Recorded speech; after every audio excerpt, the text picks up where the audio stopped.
In this video, we talk about binary choice models more generally. Now, this brings us, for instance, to the question how things look if we make alternative distributional assumptions. To start, let's recap that we have assumed that y is equal to 1 if an index xi beta crosses an unobserved threshold epsilon I. So that's a linear in x index or threshold crossing model, and that epsilon follows the logistic distribution. That gave us the Logit model. We can maintain the functional form assumption, which is this one here, with the indicator function, but instead we can assume that epsilon follows the standard normal distribution. This will give us the probit model. Or we can assume that it follows the uniform distribution, and then we will obtain the so-called linear probability model, and we'll see later why that is called the linear probability model. Here I've plotted the cumulative distribution functions that I just mentioned. So what you see here is the blue line, that would be the standard normal distribution. You see the red line, that would be the logistic distribution. And you see a yellow line that represents the uniform distribution. Notice that we can already see from this figure here that these three distributions have different variances. So you see that the shape, for instance, of the logistic distribution, that would be the red line, is very similar actually to the shape of the normal distribution, but that the variance of the logistic distribution is actually bigger than the variance of the standard normal distribution. So in order to investigate this further, I can adjust the scaling and then compare these distributions. Another thing I can do is to actually adjust for differences in the mean. So the logistic and the standard normal distribution have the same mean. You see this here from this figure because they're point symmetric about 0. So that means the mean is going to be 0. And at the same time, we know that the uniform distribution actually has a mean of 0.5. And you see that, here, basically. It's also point symmetric about 0.5. So what I can do on top is to actually subtract that mean of the uniform distribution. When I do all that, I get a picture that looks like this. And what I would like you to notice here is that the shape of these three distributions, after I have adjusted for differences in the scaling and after I've subtracted the mean for the uniform distribution, is actually very similar. Is very similar in the following sense, that between probabilities 0.2 and 0.8, the shape is very similar. It's actually close. So these three functions are close to being linear. Now, let's now relate this to our model. So first of all, it's important to notice that the parameter beta in the model yi is 1 if x beta exceeds epsilon I is only identified up to normalizations. For instance, the inequality x beta greater or equal than epsilon still holds when we perform any positive monotone transformations that we can think of when we do it on each side. So we can add a constant, we can multiply by a positive constant, we can take logs, or we can apply any positive function to both x beta and epsilon. Now, what we do here, of course, is we look at parametric models. So what we do is we pick a distribution for epsilon, and by doing that, we do impose such a normalization. When we pick a distribution with a higher variance, say a normal distribution with a variance of 4 instead of 1, 1 is the variance of standard normal distribution, then what this will do is it will rescale our parameters by a factor 2, which is the square root of the ratio between the two variances, and the ratio between the two variances is 4 divided by 1. Let me write this out for you to make this a little bit more clear. And actually, this is a very good way of recapping the whole model structure. So first of all, what we did have was the functional form assumption. So yi is 1 if xi beta is greater or equal than epsilon. Then at the same time, we assumed exogeneity of the x. One way to write that is that the probability that epsilon I is less than or equal than e, given xi, is equal to the probability that epsilon I is less than or equal than e unconditionally, which of course is then by definition the CDF of epsilon I evaluated at e. So that is the model structure. Okay, and now let's also briefly recap how we get from this model structure to the choice probabilities. So what we have is probability that yi is equal to 1 given xi. And notice that this is what we actually will have in our data, right? So this is what we in principle observe. So what we observe is for given xi, what the fraction of people is that have chosen yi is equal to 1. Now, let's write this out step by step. So this is the probability. So what I now do is I plug in the model. Okay, so this is the probability that really mechanically 1 xi beta greater or equal than epsilon I is equal to 1 given xi. This in turn is equal to the following. So this equality here holds if the condition in curly brackets is true. I told this to you in the earlier video. This indicator function is 1 if this is true, and we want this to be equal to 1. So this is the probability that xi beta is greater or equal than epsilon I given xi. And that, in turn, is because of this assumption here, that the probability that epsilon I is less than or equal than anything given xi is the probability that epsilon is less than or equal than that thing unconditionally. So this is equal to the probability that xi beta is greater or equal than epsilon I unconditionally. And this is equal to f epsilon I evaluated at xi beta by the definition of a cumulative distribution function.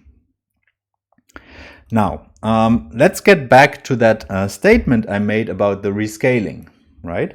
So what I need to do now is to write down two models.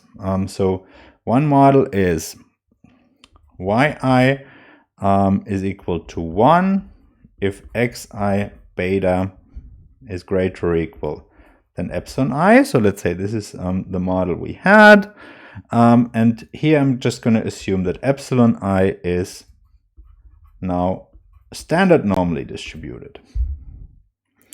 I'm going to have another model. yi is 1 if xi, and now I have a beta tilde, is greater or equal than epsilon I tilde. And epsilon I tilde is going to be distributed normally with mean 0, but with variance 4, which is what I had on the slide before.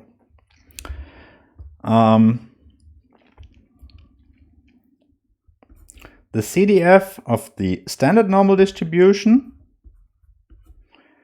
is sometimes denoted by phi. So phi is the CDF of the standard normal distribution, and when epsilon I tilde is normally distributed with mean 0 and variance 4, then, and here comes why this all actually holds, we have that the CDF of epsilon I tilde evaluated at E is actually the CDF of a standard normal distribution evaluated at E divided by,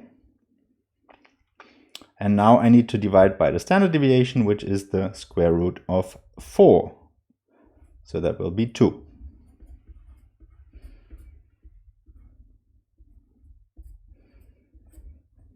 Okay. What we now already have is that here we have the CDF of the standard normal distribution, and here we have the CDF of a standard normal distribution. And the intuition is very clear, right? So when you have a normally distributed random variable with variance 1 and a normally distributed random variable with variance 4, they become the same if you divide the second one by 2. They become the same in terms of the distribution. Good. So now to finish this argument, what I have to do is I have to write down what the probability that yi is equal to 1 for a given xi is. And remember that this is actually data, right? So this is what is in the data. This is a given, right? So this will be phi evaluated at xi beta. What I get here is the probability that yi is equal to 1 given xi. This is actually not xi beta, this is x beta, because xi is equal to x to the value x. And now what I need to do here is I need to take the CDF of epsilon tilde, which is then phi at x beta tilde divided by 2.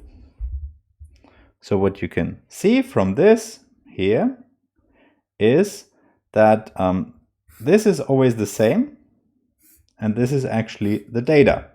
And what you see here is that it must be true that beta is equal to beta tilde divided by 2. Okay, and what is really nice in this example here is that you also see in it what a normalization really is, right? So the model here can give rise to the exact same predictions for the distribution of y given x, no matter which one of the two normalizations you choose, right? So you can choose a 1 for the variance, you can choose 4 for the variance. What you will get is when you choose the 1, you estimate beta. When you choose 4, you estimate beta tilde. But in the end of the day, these values are just going to be rescaled versions of one another in very predictable ways, right? So what this means here is that when somebody gives me the estimates from a probit model, where the assumption is that epsilon I is standard normally distributed, I can tell you immediately what the estimates would have been if he had instead assumed that epsilon I is normally distributed with mean 0 and variance 4. I would just have to rescale all the coefficients by a factor 2. And of course, I would have to rescale all the standard errors as well. But then again, when I do t-tests for the significance of the coefficients, the t-stats would be exactly the same, and also the p-values would be exactly the same. So it doesn't change the statistical properties of our estimator, which normalization we do use.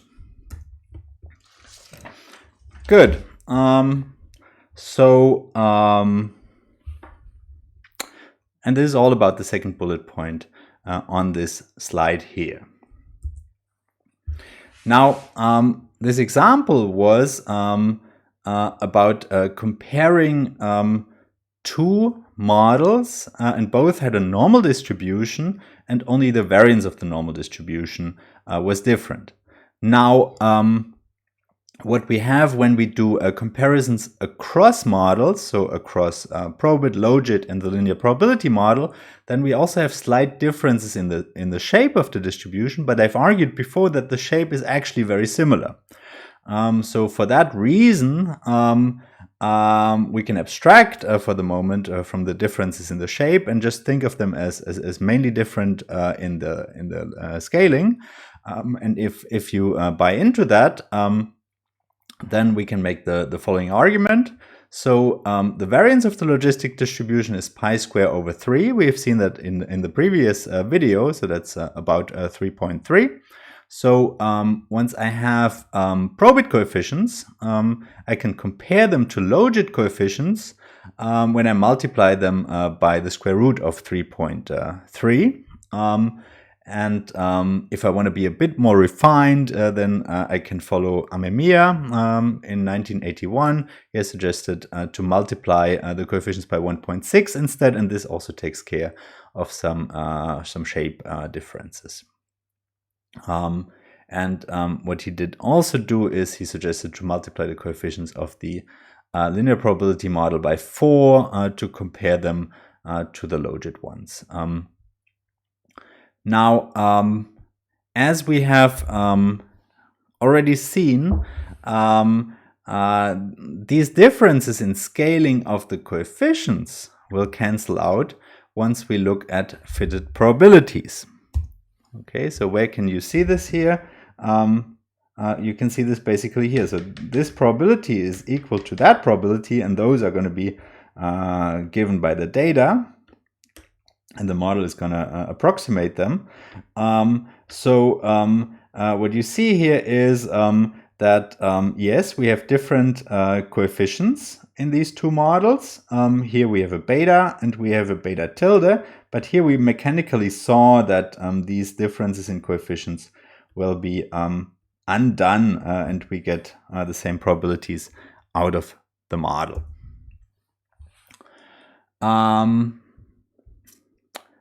They will also cancel out once we look at so-called marginal effects. We will see later what that actually is, a marginal effect. A marginal effect is a change in a probability. So since the differences in scale cancel out when we look at fitted probabilities, they will also cancel out when we look at changes in fitted probabilities. Changes when we change x. Now, still the shape may matter. Not for probabilities between 0.2 and 0.8, as I've argued before, but for other probabilities, very small and very big probabilities, and that might be actually something that is important in your particular application. So think of studying the risk that somebody who takes up a loan will default on his loan, right? So that's a low probability event. So here you want to be a bit more careful to think about this, and here you want to be a little bit more careful, doing robustness checks and seeing how trustworthy your estimates are and how much they depend on particular modeling choices. But usually, when probabilities are mostly between 0.2 and 0.8 for most people, and you can argue that, then it shouldn't really matter which model you're picking, and that's very important because that means you can focus on something else when you do your research. Now, marginal effects. So again, the model is this one here. So when we change x, then this has either no effect on y, because this inequality will still hold, or it changes it, say from 0 to 1 if we think of beta as being positive for the moment, right? So then at some point you increase x, and then it pushes xi beta above the threshold epsilon I, and then it changes from 0 to 1. But we don't observe that, right? So all we observe is one value of yi and one value of xi. We don't observe epsilon I. So in some sense, it's meaningful to think about this. What's more meaningful is to study how the probability to observe yi is equal to 1 depends on x.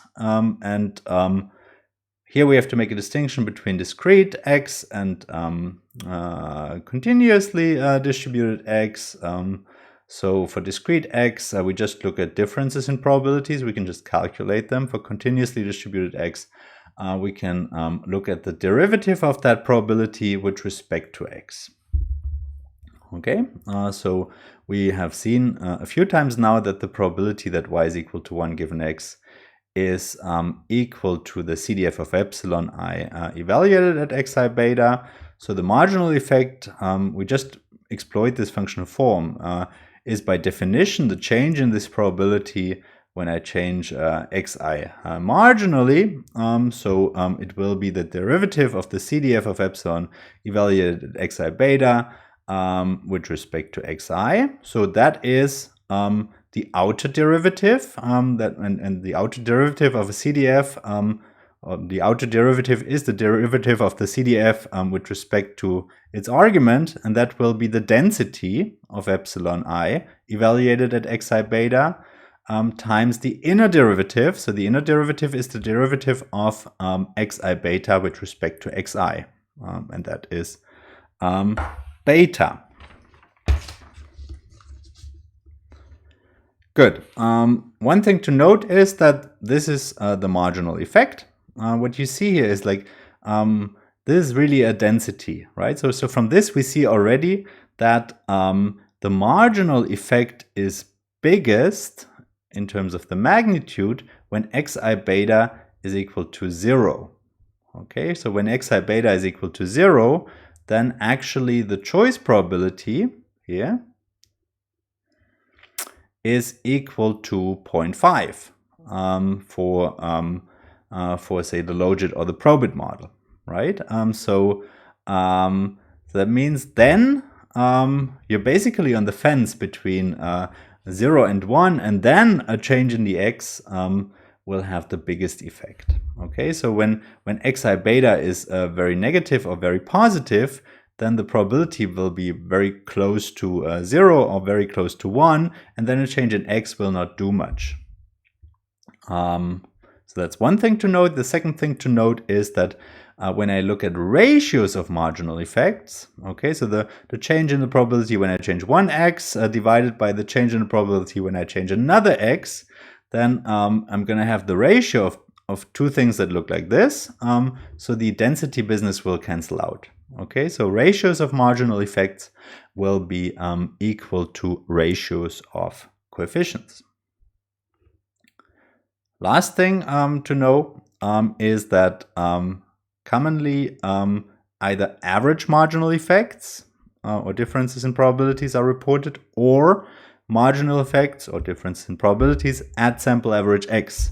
These are not the same because the probability that y is equal to 1 given x is not linear in x, but it's very close to linear in x. So usually it doesn't really make a difference in practice, but these are different things, right? So it's the difference between an average change and the change at the average x. Subtle difference, but an important difference. So what you have to do is you have to pick one of those two. Again, it won't matter much in practice, and then you have to be clear about what you have done. Some more details for the Logit model. There's a calculation we can do that will come back later when we actually study the multinomial Logit model. And the calculation goes like this. So for the Logit model, what we do have is this functional form for the probability that y is equal to 1 given x. And again, the marginal effect is given by the derivative with respect to x. So let's do that derivative. So what we get is, and you can look here, but I'm going to point to where it comes from. This is, of course, the quotient rule. So I'm going to have the derivative of the numerator with respect to x. With respect to x, and that will be the exponential function evaluated at xi beta, up here, times beta, always here, times the denominator, which is this thing here, minus the numerator here, times the derivative of the denominator with respect to x again. So the derivative of the denominator, the outer derivative, is simply the exponential function evaluated at xi beta. So this is this thing here. And the inner derivative is this beta here. And all this divided by the denominator squared. Now, next thing is to collect terms. So here we have a sum of two things in the numerator. So the first thing here becomes exponential function x beta divided by 1 plus exponential function x beta, because here we have the square, but one of those two factors cancels with this one here. So it's exponential function divided by 1 plus exponential function. And what we have here is exponential function divided by 1 plus exponential function times exponential function divided by 1 plus exponential function. So 2 times that thing. So what that gives is this quantity here times 1 minus this quantity times this quantity. And all this times beta. And once you stare at this for a second or two, then you realize that actually here, this is again the probability that y is equal to 1 given x. So the marginal effect in the Logit model, and that's the sort of famous result here, is given by the probability that y is equal to 1 given x times 1 minus the probability that y is equal to 1 given x times beta. And again, what we see is that this marginal effect is biggest when the probability is actually 0.5. Okay, so when I denote this probability by p, then I have p times 1 minus p times beta, and that's a quadratic function, and you can take the derivative and verify this, but this is maximal at p is equal to 0.5. Good. So now let's talk about the linear probability model. And the linear probability model is fun because it's actually kind of a nice connection to a standard OLS regression that we have seen before. And I wanna show this to you in some detail again on paper.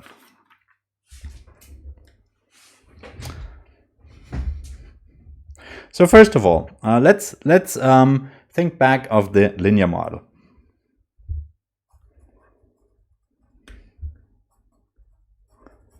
In the linear model, and let me now write this slightly differently than before for reasons that will become clear. We have xi beta plus ei is equal to yi. Here we go. So yi is xi beta plus ei. Before I told you that we assume that ei is 0 on average, and that ei times xi in expectation is also 0. So that was a zero covariance condition, and that was simply a location normalization. Another way to write this is more direct. So we would simply say the expectation of EI given XI is equal to 0, and that is mean independence. Okay, so for each value of Xi, EI is an expectation equal to 0. So let me write it like this for now, just for convenience. But these two things are the same in this world here. Okay, so that's important to keep in mind, but I'm now going to write it like this. And you will also see when you look at various textbooks that either they go back and forth between these two, or they pick one of the two. But again, this is the same in a linear world. Good. So what does this imply?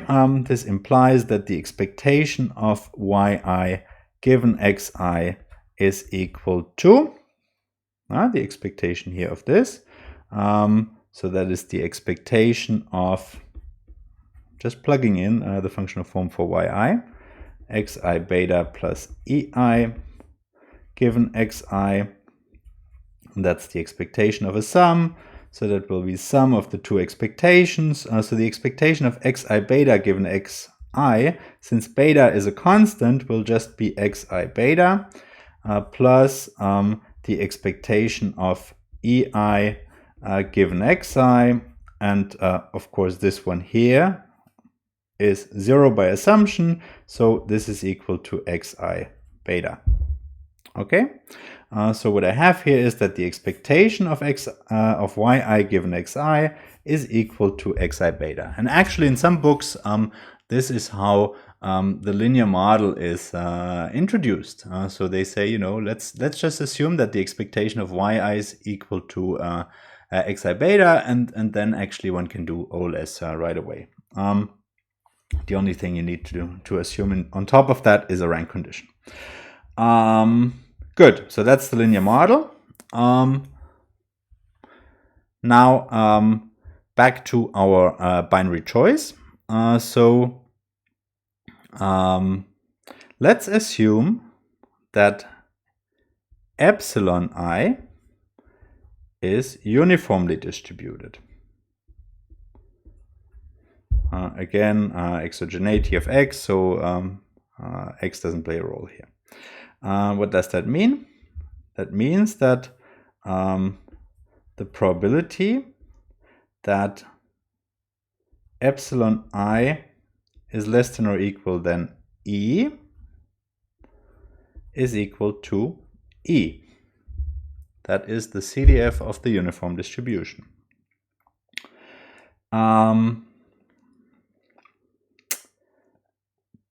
the way, by doing that, we actually make an assumption on the mean of epsilon I as well. So the mean is going to be 0.5, right? So when you compare, after you've undone the differences in scaling, when you compare the coefficients from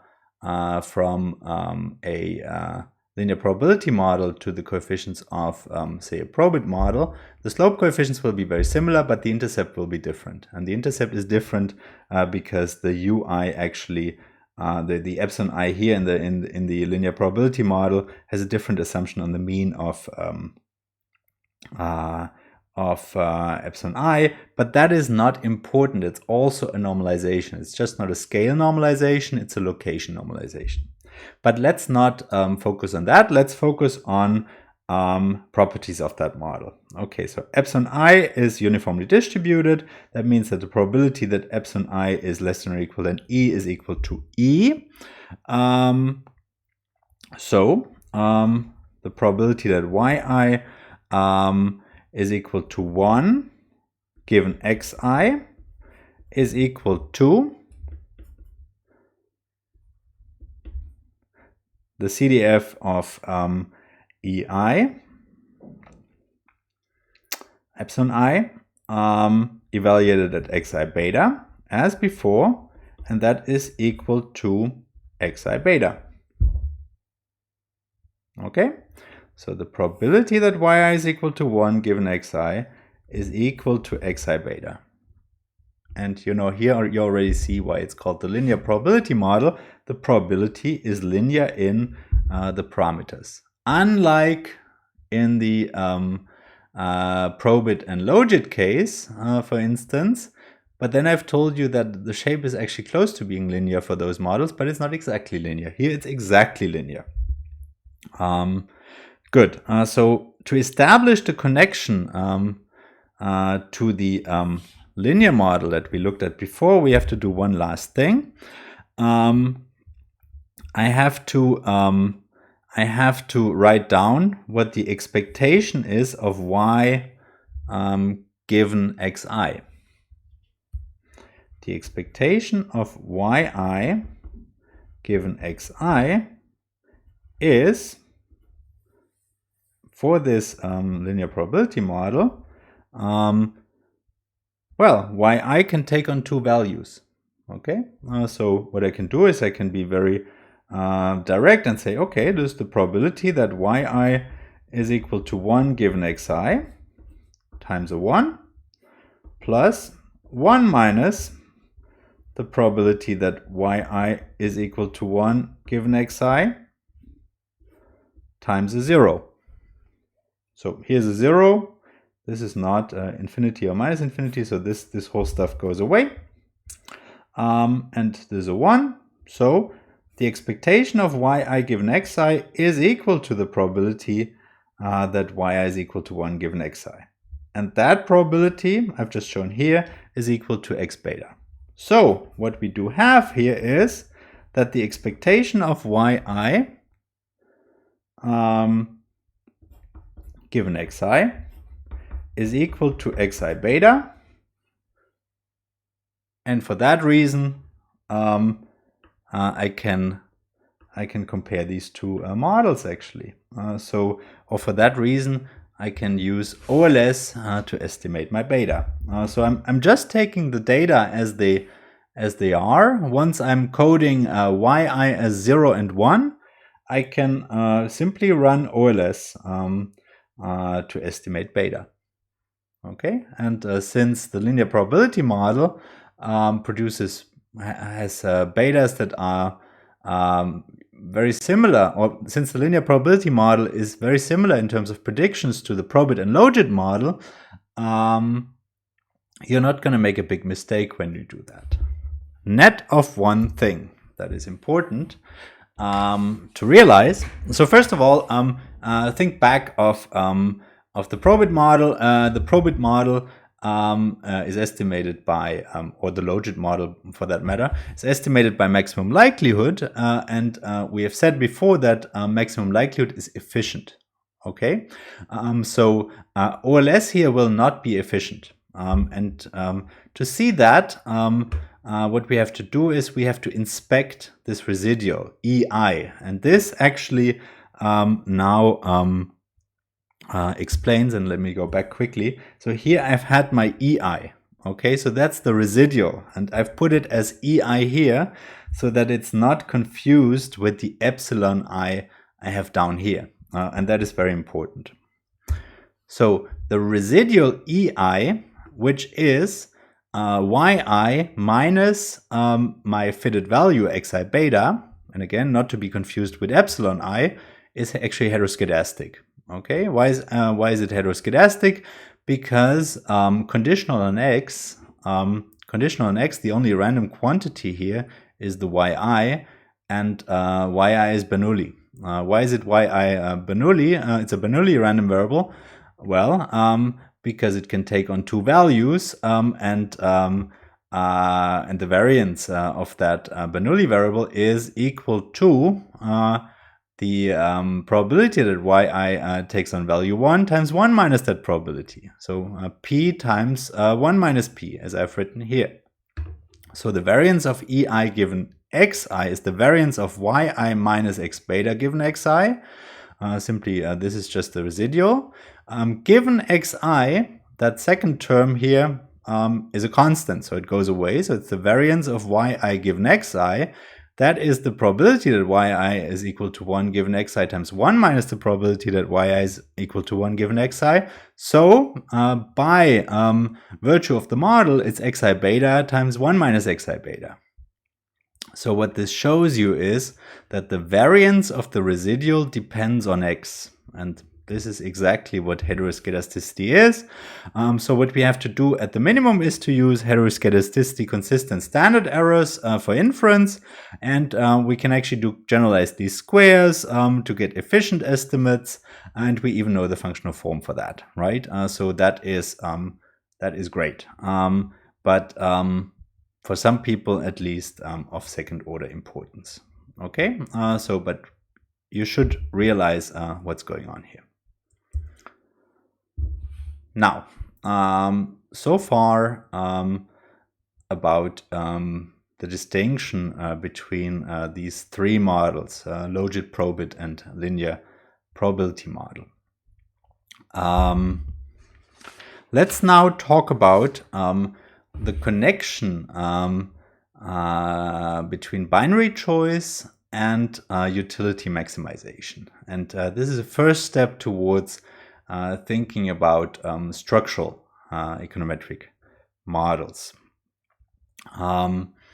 So we have a model of the form y is 1 if xi beta exceeds epsilon I. And what we can do is we can think of an underlying economic model where people maximize utility.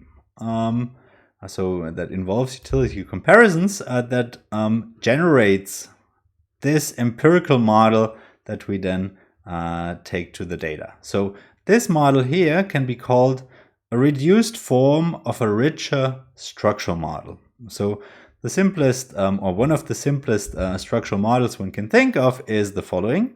So I receives utility u0i when choosing y is equal to 1 and utility y1i when choosing yi is equal to 1. Okay? And these two utilities are linear in z's and w's and epsilons. So I have two epsilons. So let's start with those. These are taste shocks. This is something that we can't measure, that we can't observe, that drives choices. And you can also think of it as individual heterogeneity. Okay, so for each alternative, the decision maker receives a random draw, and that just makes him like that alternative in terms of utility a little bit more or a little bit less. Okay, so we're not going to be able to observe this. We're not going to be able to get at this very easily. What we will observe is the Z and the W. And when you look at this here, then the same W enters here for the utility when choosing 0 and for the utility when choosing 1. So Wi, and Wi has only a subscript I. So Wi will be characteristics of the decision maker. And for these characteristics to matter, what we need is that the coefficients gamma naught and gamma 1 do depend on the alternative. So think about it. I'm going to choose alternative 1 if the utility when I do that is bigger than the utility from choosing alternative 0. So it's all about utility differences between those two, right? So when the difference in utilities is positive. Now if gamma 0 is equal to gamma 1, this term Wi times gamma will always cancel out. So what we do need here is that these gammas have alternative specific coefficients, gamma 1 and gamma naught respectively. On top of that, we have these z's, and these z's have subscripts I and then a 1 and I and a 0. So the z's are actually characteristics of the alternatives that change. So that could be something like the price. So these are measurable characteristics. So it could be something like the price an alternative in monetary terms. What we do have here for matters of generality, we have coefficients alpha 1 and alpha 0. But usually what we impose and what we deem reasonable is that alpha 1 is equal to alpha 0, alpha naught. Okay, so this is too general. So usually it's the same alpha, and one way to think about this is that I should care about the monetary cost of choosing 1 or 0 in the same way, no matter what I choose, right? So my outside value to spending money, that is basically alpha, should be the same no matter which alternative I choose, unless this is a humongous choice, right? But for usual small choices, this should be holding in practice. Good. So here I've summarized that once more, just to fix ideas on how we will refer to these things. So several types of explanatory variables. Again, alternative varying characteristics, Z1, Z0. So the difference between those in this linear utility world is, for instance, the cost of choosing y is equal to 1, but it can be anything, right? So it can be any characteristic of an alternative. So time you spend doing something, so whatever. Do you take care of your garden yourself, or do you hire a gardener, right? So then it's not only the cost of hiring the gardener, it's also the time you will have for other things. So the extra leisure, so that could be a characteristic. So time savings. By studying choices just in passing, we could thereby learn about the price sensitivity on the one hand, but also about the value of leisure once we have variation in that across people. And WI are characteristics that are alternative invariant. So, for instance, characteristics of the decision maker. I is year of education, where he lives, gender, all kinds of things like that. Good. This brings us, so these are the measurable characteristics. This is stuff that will be in your data. On top of that, we have these coefficients. So as I said, usually we think of these alphas as being alternative invariant. So alpha naught is equal to alpha 1 is equal to alpha, as I've put it here.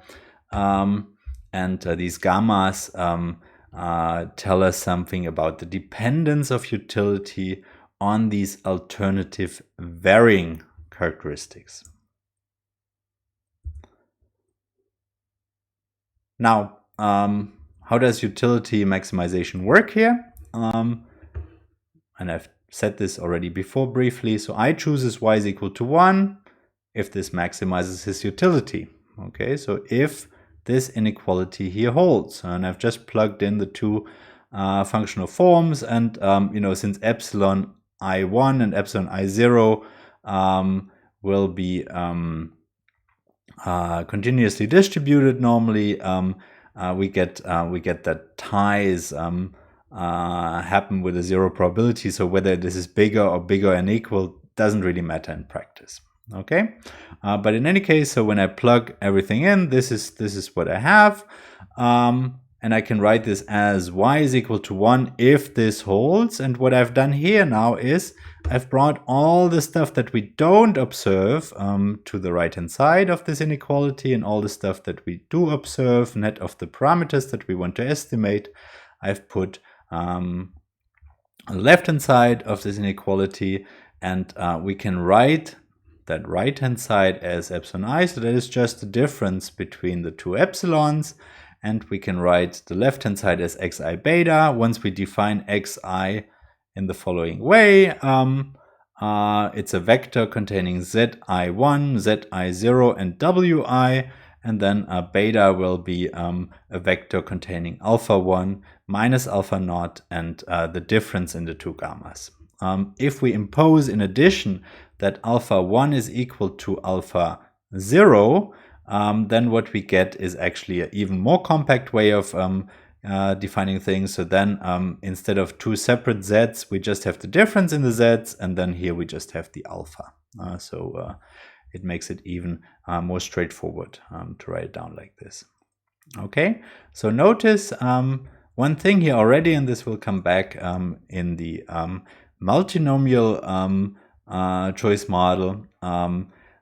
We have here a situation in which we have alternative varying coefficients, so these two gammas, right? And what we can do is we can rewrite this as the product of characteristics and alternative invariant parameters, formally speaking, right? Because this is just all stacked into a beta.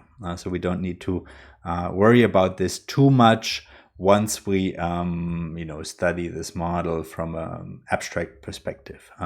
All we have to do later in the context of an application is to sort out how these basically this business here. But this is then part of the application. The econometrics can look at it as if this was an xi beta in this what I've called reduced form model, which is yi is equal to 1 if xi beta is greater or equal than epsilon. Good. So now let's talk about assumptions on the distribution of the epsilons.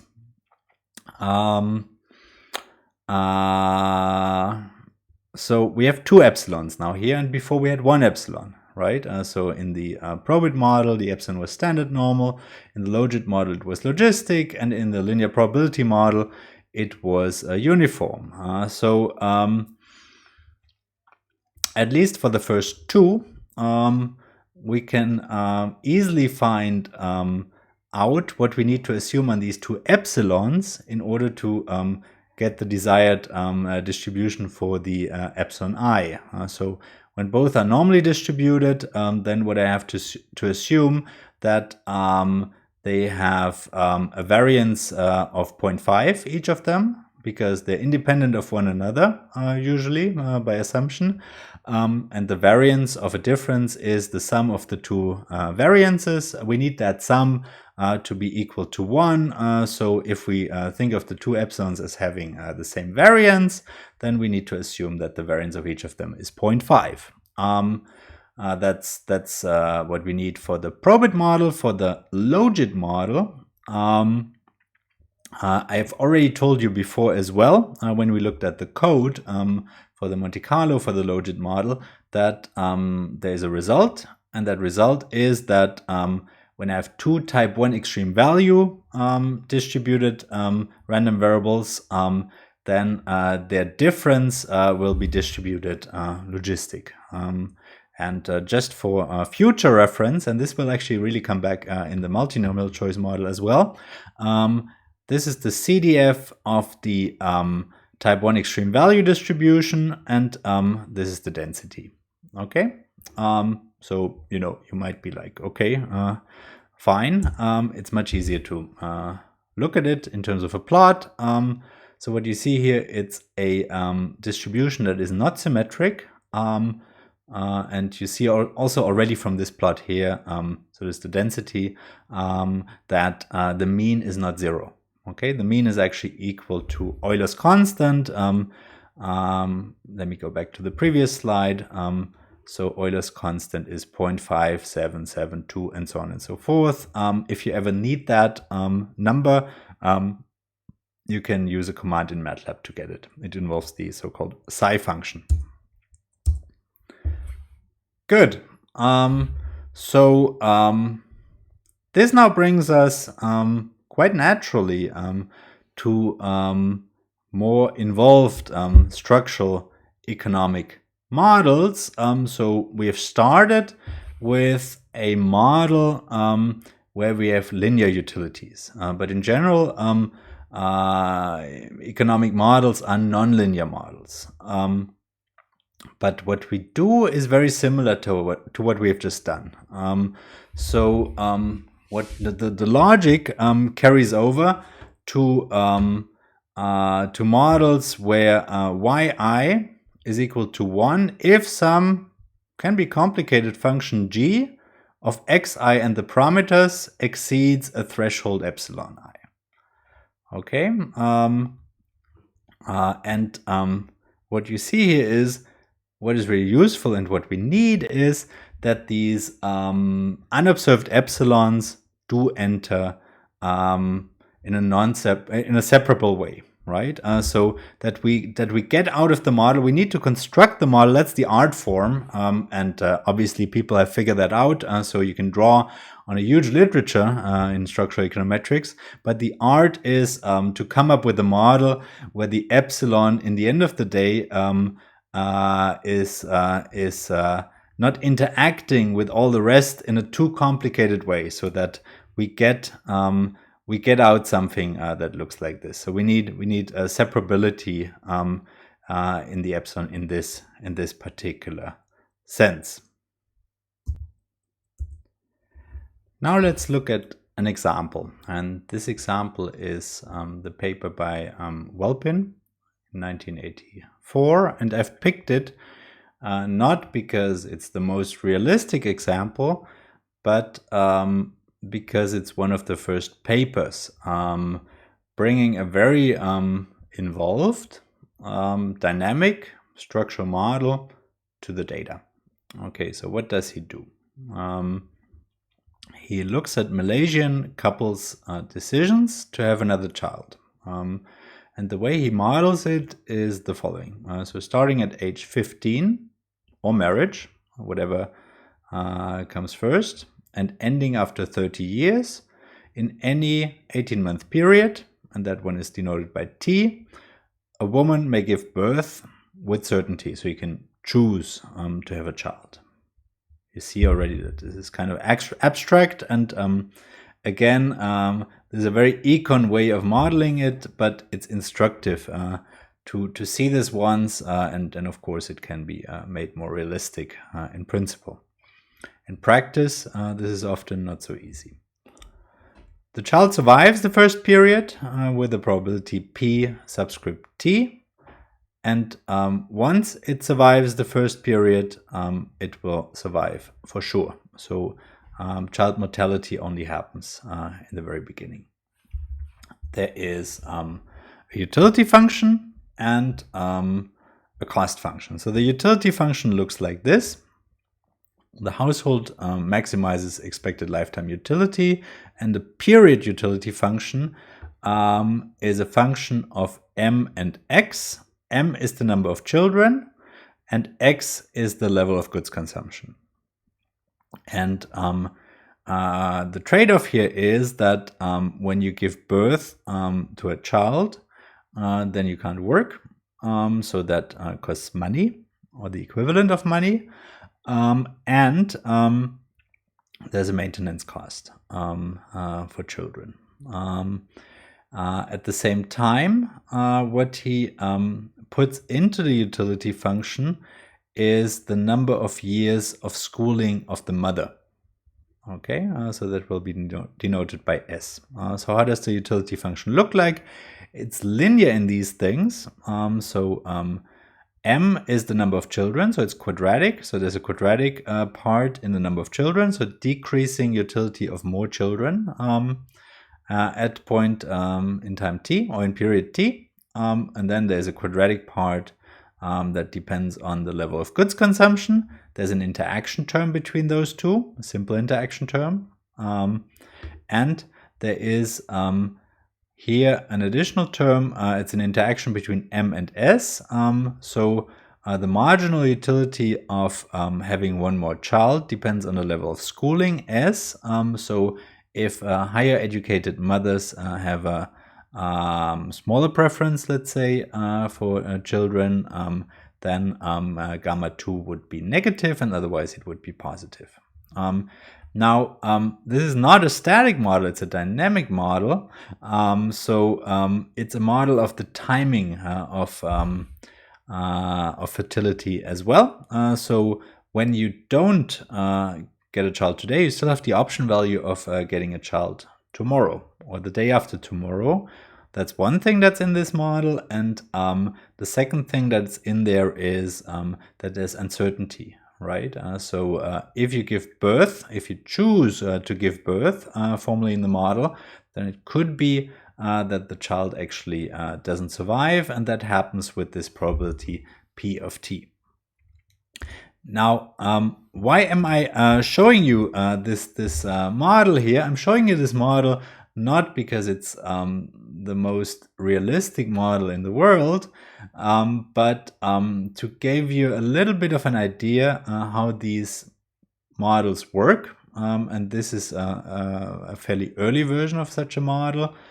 So it's a little bit more direct than models that are estimated nowadays. Models that are estimated nowadays are much more realistic in the sense that they're much richer than this model here. But there are limits to that, and whenever you study a structural paper, you will get an idea what the sort of limits are. So where the authors basically said, we would love to make this more realistic, but it's just very, very hard to do. Good.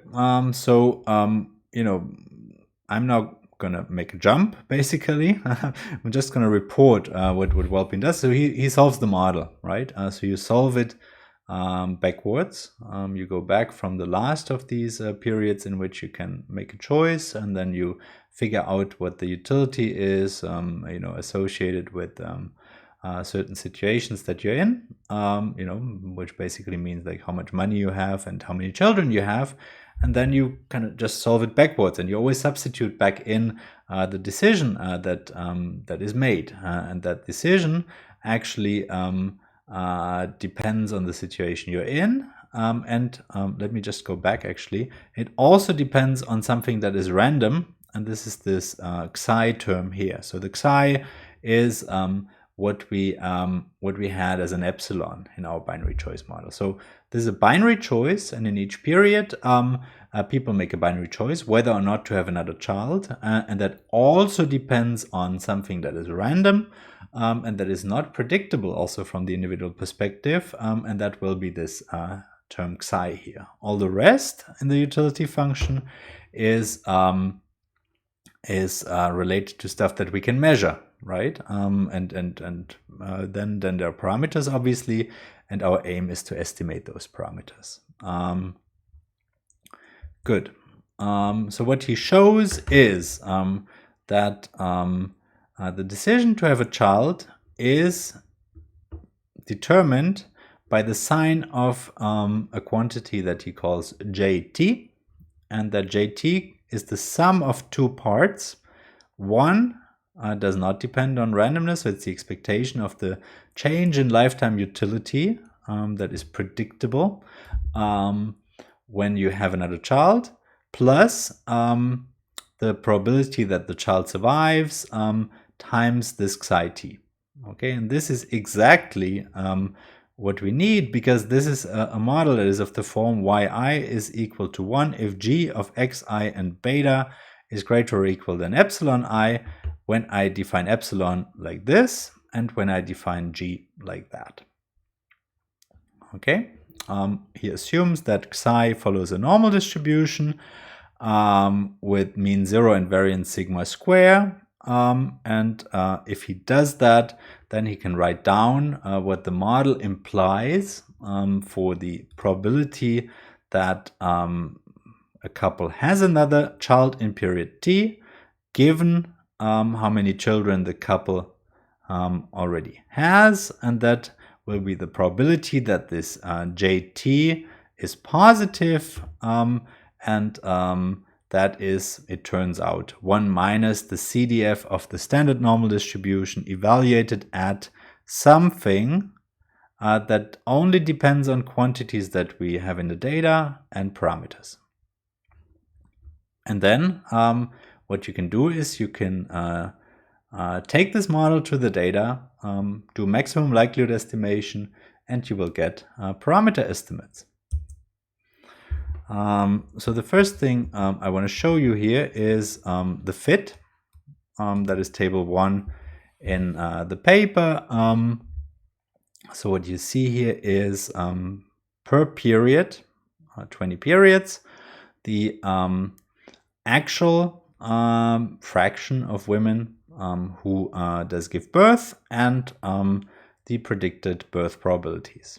Okay, and when you inspect this, then you do see that these two quantities are generally quite similar. So that means the fit is actually quite good. The question is, why is that? And this is also the art form when it comes to structural estimation, to specify the model in a way that is flexible enough so that you can fit the data. And the way he does that is to have a fairly flexible cost function, right? The cost function is a polynomial in age. When you have a polynomial that is not only second order but third order, then it's very flexible. But I think he already achieves a good fit with a second order polynomial. So let's see. In table 2, we see the parameter estimates. Notice there are no standard errors, and nowadays there are standard errors by default in papers. If cost function parameters here, so the cost of giving birth is here. So there's a intercept, and then there's a quadratic specification. So this is the linear part, and this is the quadratic part. So you see it's a convex function, as far as I can tell from looking at it now. And at the same time here, what you have on the left are utility parameters. More generally, what is so cool about structural estimation? What is cool is you have a model, you take it to the data, you estimate the parameters, and then you know something about the underlying reasons why people have made certain choices. You learn about the primitives, you learn about the preferences, you learn about the costs. Together with the model structure, what this allows you to do is to predict what people would do in situations that have not been there. And that is called a counterfactual prediction. And this is really why people do structural estimation in the first place. So there are many costs to doing it. So first of all, it's complicated. Second, you have to make quite a bit of assumptions. But then, once you buy into that as a good approximation to what is happening in reality, then this is quite useful because you can do these counterfactual simulations. Good. So these are utility parameters. So he uses them to predict the responsiveness of fertility to external factors. And he finds what he calls small replacement effects. So if an infant dies, then it induces an increase in the number of children ever born by at most 0.015, so that's a very small effect. Okay, he also finds small income effects, and at the same time he finds sizable survival probability effects. So if you really reduce the survival probability by 5 percentage points, then it reduces the number of children ever born by a quarter.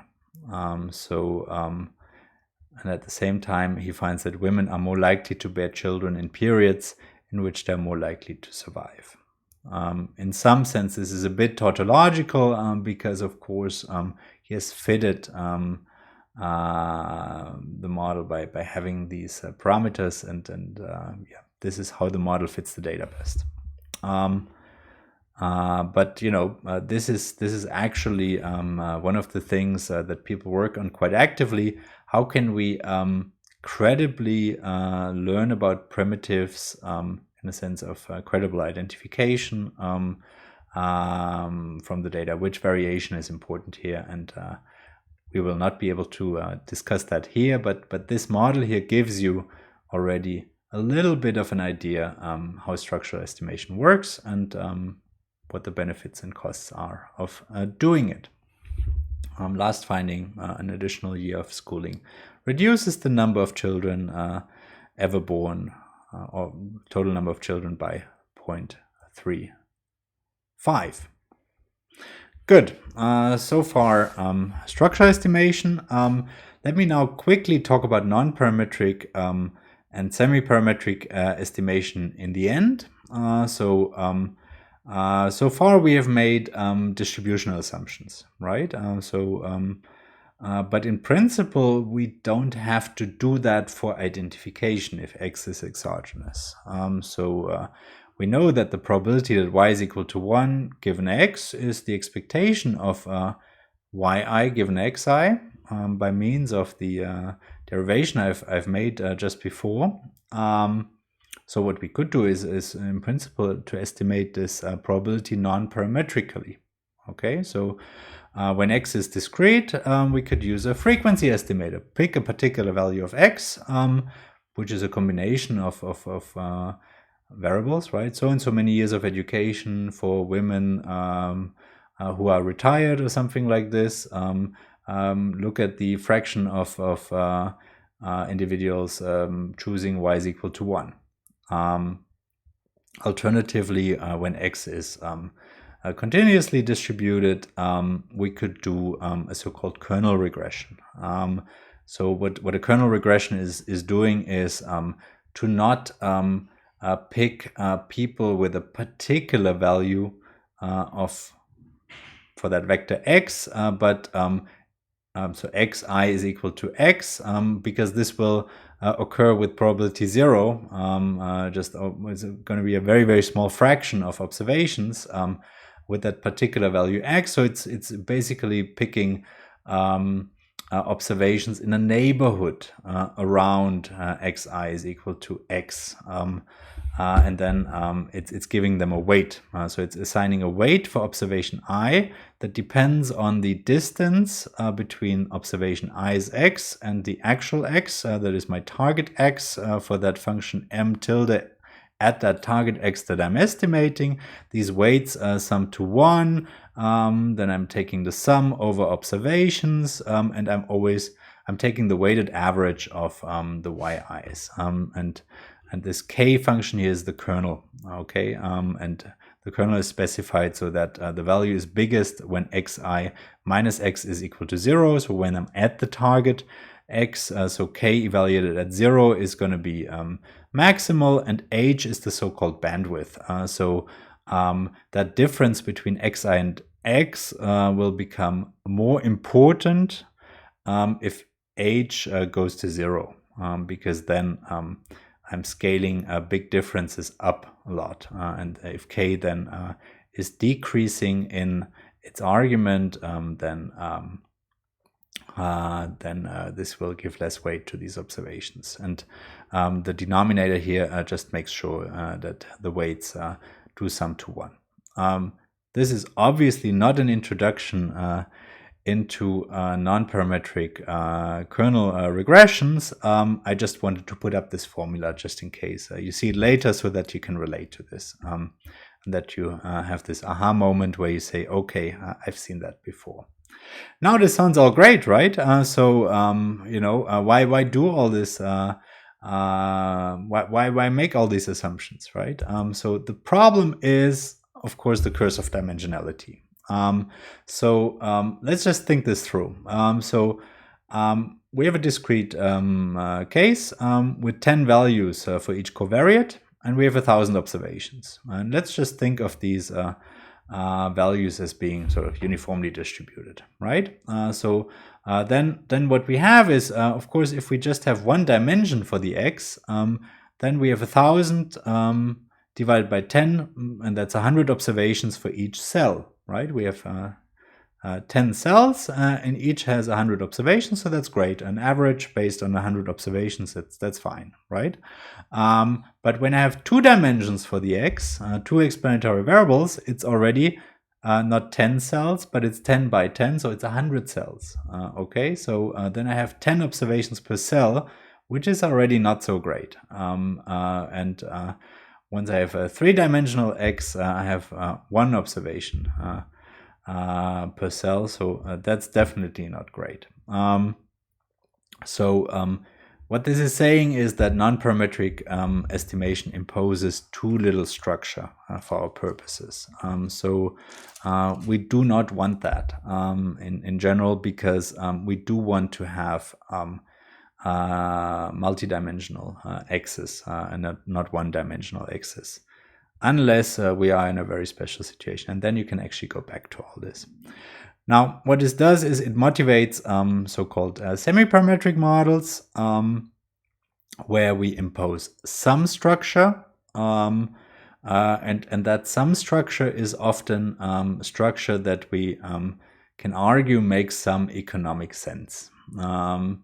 And it's structure related to the way x affects y. And what is usually assumed is that it affects y only through an index xi beta, which is one-dimensional. So we have a multidimensional x that is transformed into a one-dimensional index, and then we can be flexible once we think of this one-dimensional index basically as the one covariate. But of course, we need to do a little something to make this all work. There are a few things that I want to show you here in this context, and these are just famous estimators that have been developed in the past. So first of all, Mansky's semi-parametric maximum score estimator.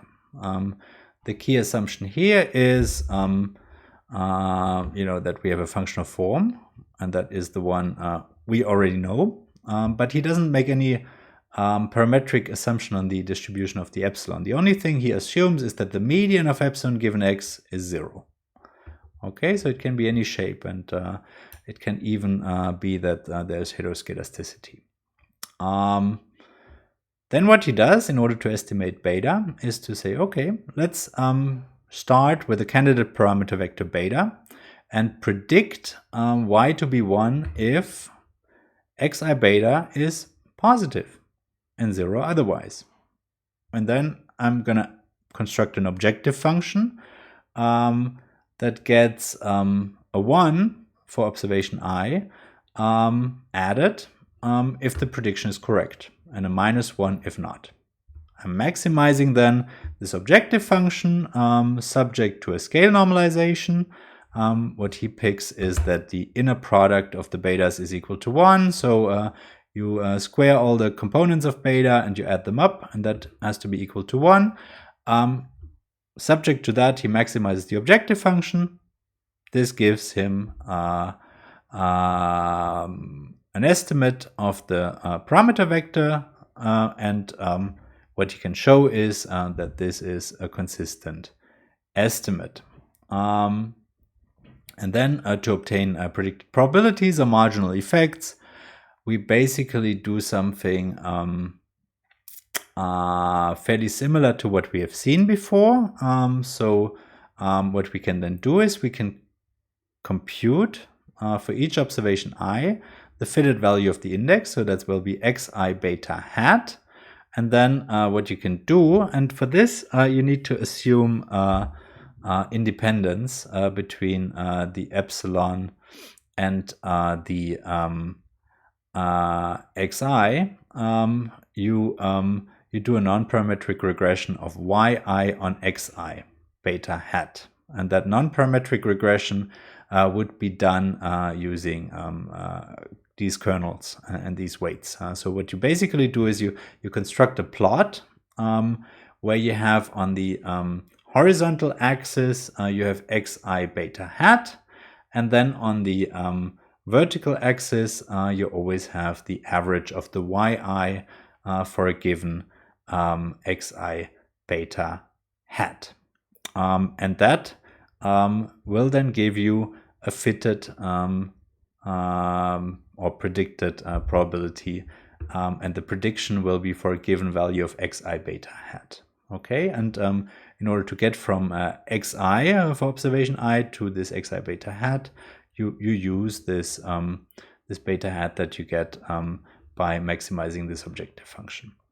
Now in 75, Mansky showed consistency, but it was very hard to show asymptotic normality.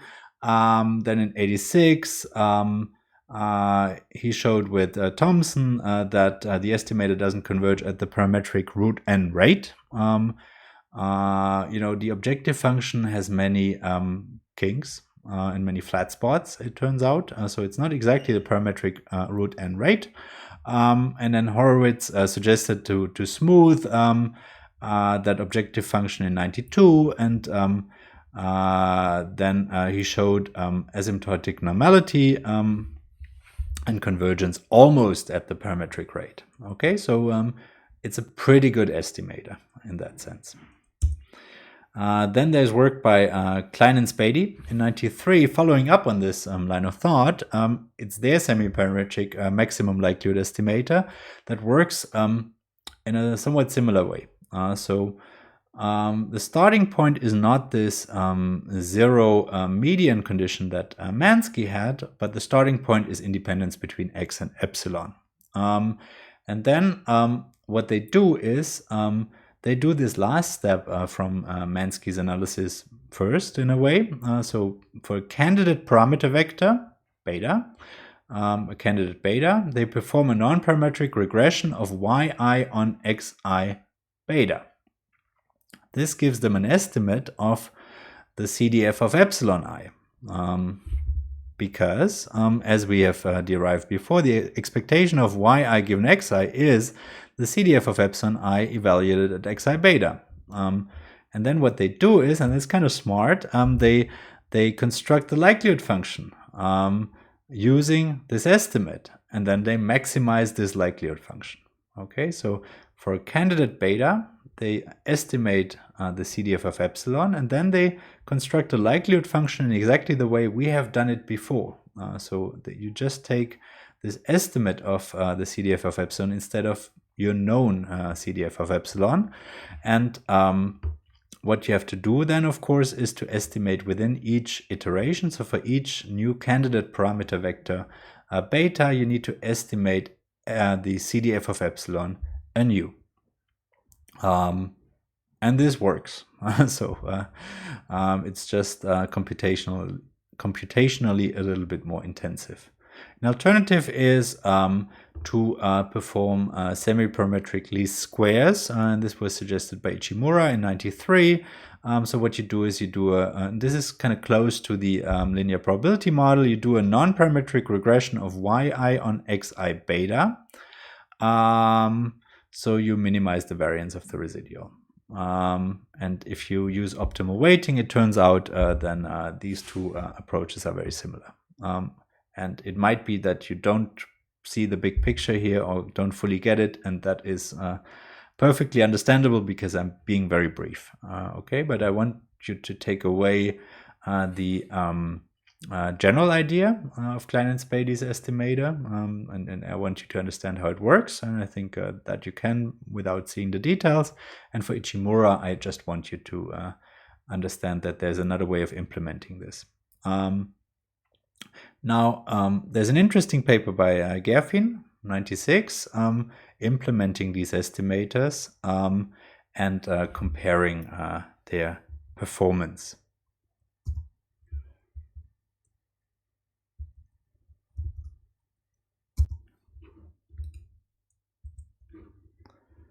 Now, what he finds can already be seen in this table here. He does this for two countries, Switzerland and Germany. Let's just look at Switzerland here for the purposes of having a quick look. So here there's the Klein and Spady estimator. Here we have a Horowitz type smooth maximum score estimator, probit, and another semi-non-parametric estimator. Let's just focus on the first three. What he has done is he has used the same scale normalization for all three. When you look at the table here, you see what the scale normalization is, and that's another way of doing it that we haven't talked about before. He has just set one of the coefficients to -1, so he deemed the influence must be negative, and then he said, okay, let's put this coefficient to -1, okay, and estimate all the other coefficients. That's perfectly legit, right? So what you can do for the probit model is you can estimate it in the usual way and then divide by that coefficient. That's another way of doing it. Good. What you see when you look at this is that actually the remaining coefficients that are then estimated are very similar across models. That is not completely surprising, because I've told you before that it's all about the shape of the distribution, and if the shape is kind of close to linear in the relevant range, then it shouldn't really matter which distributional assumption you make. So in some sense this is confirmed here, because here we impose the shape of the normal distribution. Here and here we don't impose that, and what we do see is that it doesn't make a great difference. So in that sense, the shape that we've imposed was not terribly off. Just a remark, I'm looking at these coefficients, and what you have to keep in mind is the standard errors, right? What you want to do is you want to in your head construct confidence intervals for these coefficients. Take the point estimate, add 2 times the standard error, subtract 2 times the standard error, to the same here, and see to what extent they overlap. That's the way to look at this. Good. And what I just said is also confirmed when you look at this plot here. Here we get the implied estimated distribution of the epsilon. And let's just look at the solid line and the short dashed line. They're very close to one another. So in that sense, what we see here is that it doesn't make a hell of a lot of a difference. Good. This brings me to the last slide for this presentation, for this video today. This is on random coefficients. Random coefficients can be used when we want to generalize the model into something that looks like this. When we want to allow explicitly for differences across individuals with respect to the vector beta I. So before we have assumed that everybody, implicitly at least, has the same beta. Now we assume that people differ with respect to their beta. What we assume is not only a functional functional form for the distribution of epsilon I. No, we also assume a distribution for the beta i's, and then what we do is to estimate the parameters of that distribution for the beta I. So if we say it's beta I is normally distributed, what we would want to do is to estimate the mean and the variance covariance matrix of that normal distribution. And it turns out that since we use maximum likelihood, this is actually relatively straightforward conceptually. In practice, of course, this is not so easy because let's put it like this: you're asking a lot from the data, right? Since you have one observation per individual, it's not so straightforward to learn from this about the whole distribution of beta across individuals. there's not so much information in your data in principle to learn about, for instance, covariances between these beta I coefficients. Like when beta I has multiple components, to learn about the covariance between the coefficient on one covariate and the coefficient on another covariate. But conceptually, it's relatively straightforward what we have to do. So what we have to find out is how this translates into a formula for the likelihood contribution. So again, the likelihood contribution is related to what we observe in the data. So we need to figure out what this implies for the probability to observe a particular y given a particular x, right? It turns out that for a given value, a given draw, let's say, of beta I, I have the exact same expression that I had before. So when I'm studying the likelihood that y is equal to 1, it's going to be f, the CDF of epsilon I, evaluated xi beta I.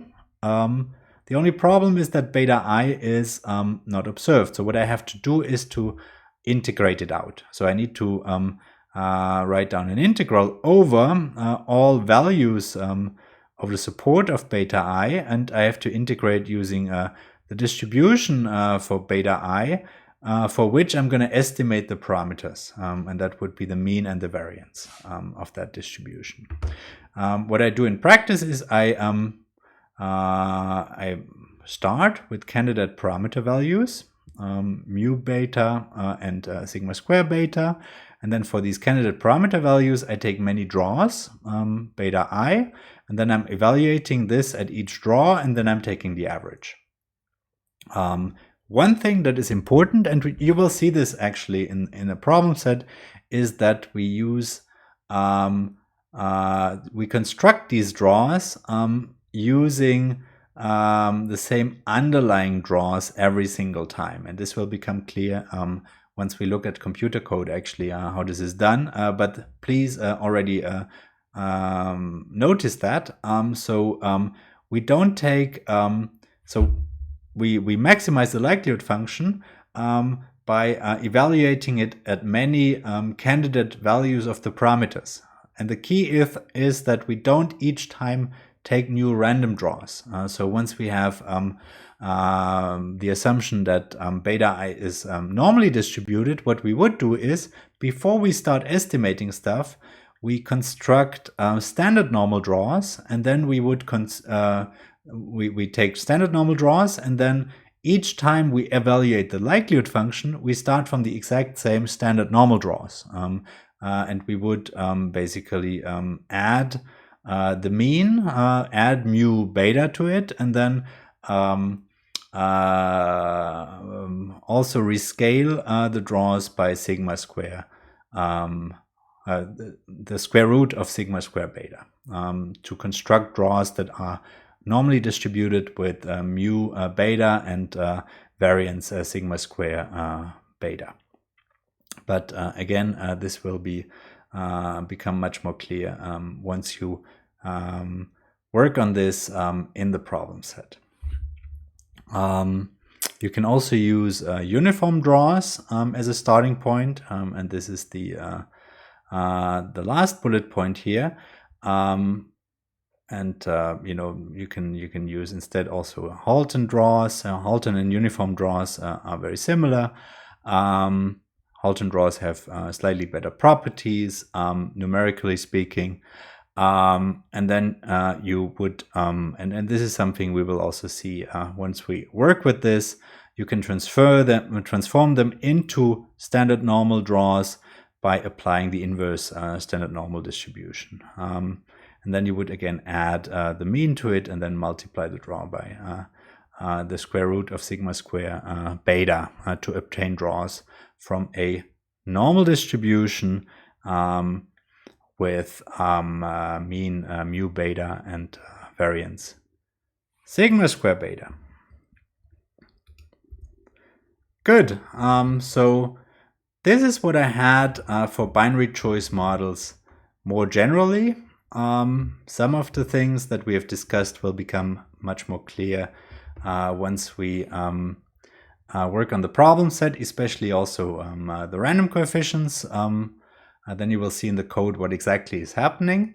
And next in this course, we'll discuss order choice models, but that is for the next video.